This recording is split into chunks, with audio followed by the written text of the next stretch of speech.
Hello people, welcome to KC academy.info। मैं हूं सी करण चंदानी और हम रिटर्न्स का जो चैप्टर है इसके ऊपर हम आज you can say quick scan capsule revision record कर रहे हैं फॉर सीए में फाइनल जीएसटी। ठीक है ना। सो पहले तो रिटर्न्स के अंदर में कौन से रिटर्न्स थे, क्या फॉर्म है, क्या पर्पस है, पीरियोडिसिटी क्या है, ड्यू डेट क्या है, और अगर नहीं कर पाए आप तो उस पर लेट फीस क्या लगता है, इसको समझना है। ठीक है, ध्यान दीजिएगा। फर्स्ट रिटर्न होता है सेक्शन 40 के अंदर। इस दिन फाइल करेंगे इसको, date from which you are liable to register till the point of time your registration was granted. ठीक है। जीएसटीआर 1 सेक्शन 37 क्या बोलता है, कोई भी रजिस्टर्ड पर्सन जो सप्लायर होगा आउटवर्ड सप्लाई कर रहा है monthly 11th of the next month, quarterly अगर है 13th of the next month, nil है 10 रुपीज का पेनल्टी है, मैक्सिमम 250 रुपीज। उसके बाद अगर लेस देन 1.5 सीआर का टर्नओवर है तो 25 rupees per day, maximum 1000 rupees. 5 crore के ऊपर है 25 पर डे, मैक्सिमम 2500। 5 करोड़ से ऊपर है, अगर समझ रहे हो क्या, 5 करोड़ से भी ऊपर है, 1.5 करोड़ से नहीं, 5 करोड़ से ऊपर 100 रुपए प्रतिदिन, maximum 5000 rupees. C GST, same IGST, same S GST भी है, आईजीएसटी में double. GSTR 2A system generated है, डायनेमिक है, अवेलेबल टू रेसिपेंट है for inward, real time basis पे अपलोड होगा। सेम चीज जीएसटीआर 4A करके है कंपोजिशन के लिए, जीएसटीआर 6A करके है आईएसडी के लिए। जीएसटीआर 2B होता है ऑटो जनरेटेड होता है बट स्टैटिक होता है, available for the purpose of claiming ITC, monthly 14th of the next month पे आता है। ठीक है, आपको कुछ नहीं करना है इसमें। 3B है जो एक्चुअल में रिटर्न बोलते हैं हम, रजिस्टर्ड पर्सन सप्लायर फाइल करेगा, आउटपुट माइनस आईटीसी जो नेट टैक्स है पे करेगा 20th of next month, quarterly 22nd और 24th of the next month of the after quarter. Penalty same as it was in case of GSTR 1। फिर GST CMP 08 composition के लिए outward supplies है, every year 30th of April of next year. Penalties ध्यान से देखिएगा, नील के case में 100, maximum 250, other के केस में 100 बट मैक्सिमम 1000। जीएसटीआर 5 है एनआरटीपी के लिए है, outward supply 13th of next month और within 7 days of expiry of the registration whichever is earlier. ठीक है। 5A है ओआईडीआर है, monthly 20th of next month. GSTR 6 है आईएसडी के लिए है, monthly 13th of next month. Sir याद रखने हैं, हाँ। जीएसटीआर 7 है टीडीएस डिडक्टर के लिए, रिसिपेंट करेगा कब है, monthly 10th of the next month. GSTR 8 है टीसीएस है ईसीओ के केस में, monthly 10th of the next month. GSTR 9 है normal registered person, annual return है, सप्लायर फाइल करेगा 31st of the next year. ठीक है ना, 31st December of the next year. उसके बाद 9A जो है कंपोजिशन के लिए annual return 31st December of next year. 9B TCS collector के लिए, ईसीओ के लिए annual return 31st December of the next year.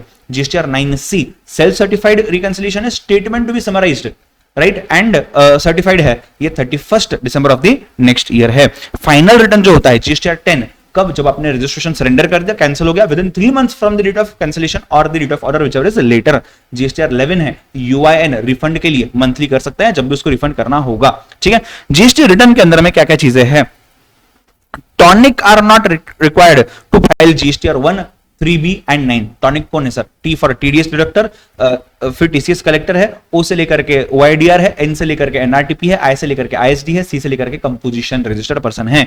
Only GSTR 9 CNAG CAG registered person whose books are subject to audit by CAG and CTP are included in the above list for GSTR 9, but 1 और 3B के case में उनको file करना है। ठीक है। उसके बाद देखिएगा, filing of GSTR 1, 3B, 8 is mandatory even if there is no business activity, मतलब नील रिटर्न फाइल करना है। Amendment of previously filed is possible to be filled in subsequent tax period but not more than 30th November of next financial year or actual date of filing the return whichever is earlier annual return। ठीक है ना, ITC भी वहीं तक claim कर सकते थे। GSTR 1, 3B, 8, 9 can not be filed belatedly after 3 years। ठीक है, मैक्सिमम 3 years के अंदर फाइल करना है। Registered person can upload outward supplies, GSTR 1 only in case of B2C interstate, state wise if invoice value is less than 2.5 lakhs, invoice wise if invoice value is greater than 2.5 lakhs। B2B तो हमेशा invoice wise ही डालना है, consolidate नहीं कर सकते। 3A के अंदर में नोटिस भेजी जा सकती है अगर आपने रिटर्न फाइल नहीं किया है तो। रजिस्टर्ड पर्सन को 15 दिन के अंदर रिटर्न फाइल करना है। QRMP sir quarterly return but payment monthly, किसके लिए एप्लीकेबल है, अगर आपका एग्रीगेट टर्नओवर प्रीवियस ईयर में less than equal to 5 crore है और एग्रीगेट टर्नओवर करंट ईयर में कोई भी क्वार्टर में less than equal to 5 crore है। इसके केस में आपके पास ऑप्शन है टू अवेल QRMP फॉर 1 और more GST and distinct person के पास। ठीक है ना, ऑप्ट इन कर लिया एक बार, first day of the second month of the previous quarter. इसके बारे में हमने डिटेल में देखा था, अगर आपको याद होगा तो मैं आपको यहां पे जस्ट एक बार इसका सिनॉप्सिस बताता हूं। QRMP के अंदर में ना हमने इसको डिस्कस किया था, I will just show it to you, 1 second ना। हाँ ये देखिए, यहां पे हमने बात की थी इस बारे में, कब करना है, before 21st of the next month for 2 months of the quarter. तो पेमेंट कब करेंगे? मंथली में करेंगे। कब करेंगे? किस तरीके से करेंगे? इस तरीके से करेंगे, ठीक है ना। और दो फॉर्म PMT 06 है, दो मेथड्स है, FSM है और SAM। याद आ रहा है क्या? फिक्स सम मेथड था और सेल्फ असेसमेंट मेथड था। सेल्फ असेस कर रहे हो, गलत है, इंटरेस्ट पे करना है। फिक्स सम में इंटरेस्ट पे करने की जरूरत नहीं है। यहाँ पे देखिए कौन ऑप्ट कर सकता है, कब ऑप्ट कर सकता है। हमने देखा कि अगर मुझे इस क्वार्टर के लिए ऑप्ट करना है अप्रैल टू जून, तो 1 फेब से 30 अप्रैल तक का मुझे टाइम है, ठीक है ना। मतलब उस क्वार्टर के पहले महीने तक का मुझे टाइम है, उस क्वार्टर से पहले 2 महीने तक का मुझे टाइम है। First day of second month of the preceding quarter till last day of the first month of the current quarter, ठीक है। ये डिटेल से आप चेक कर सकते हो। Condition to opt in is that एक बार आपने ऑप्ट इन कर लिया in the last return before opting for the same, ठीक है। उसके बाद आगे आइए देखिए। सो ऑप्ट इन की बात होगी। ऑप्ट आउट कब कर सकते हैं? When aggregate turnover exceeds 5 CR in the present quarter और प्रेजेंट ईयर। इनवॉइस कब अपलोड करोगे? क्वार्टरली अपलोड करोगे, GSTR 1 में अपलोड करोगे। आपके पास ऑप्शन है मंथली अपलोड करने का, इनवॉइस फर्निशिंग फैसिलिटी में। एक बार अपलोड कर दिया तो दोबारा से अपलोड करने की जरूरत नहीं है। Use IIF to upload for first and second month, do not upload the above invoices again in GSTR 1। For third month you can upload directly in GSTR 1। Registered person can use IIF only if cumulative value of invoices does not exceed 50 lakh. अगर 50 lakh exceed हो जाता है B2B के अंदर में तो आप इसको नहीं यूज कर सकते। पेमेंट कब करना है? For first 2 months of the quarter monthly करना है 25 of the next month GST PMT 06 से। थर्ड मंथ के लिए कब करना है? 3B फाइल करने से पहले, दैट इज 22 और 24 of the next month. Payment method FSM और SAM।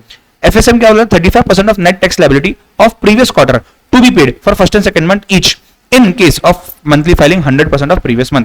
जो भी अमाउंट है कैश में पे करना है फर्स्ट और सेकंड मंथ के लिए। अगर डिफरेंस होता है फर्स्ट और सेकंड मंथ का, थर्ड मंथ में आप पे कर सकते हो 3B के साथ। इंटरेस्ट एप्लीकेबल नहीं होगा यहाँ पे इस पर्टिकुलर केस के अंदर में, बट अगर आप लेट फाइल करते हो, नहीं करते हो, 18% पर एनम इंटरेस्ट लग जाएगा।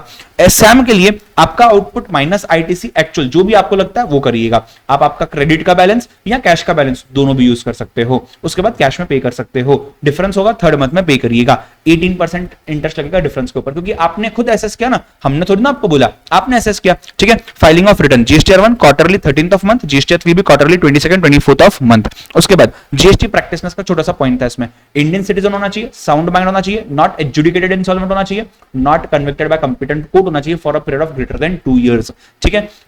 रिटायर्ड टैक्स ऑफिसर हो सकता है, कोई दिक्कत नहीं है, greater than equal to 2 years। Sales tax practitioner, tax return preparer पहले के लॉज में हो सकता है ग्रेटर देन 5 years। यहाँ कोई स्पेसिफिक क्वालिफिकेशन होती है उसके हिसाब से भी हो सकता है। कौन सी qualification? Under grad, post grad, commerce, law, banking, industry et cetera, CA, CS, CA में हो सकता है।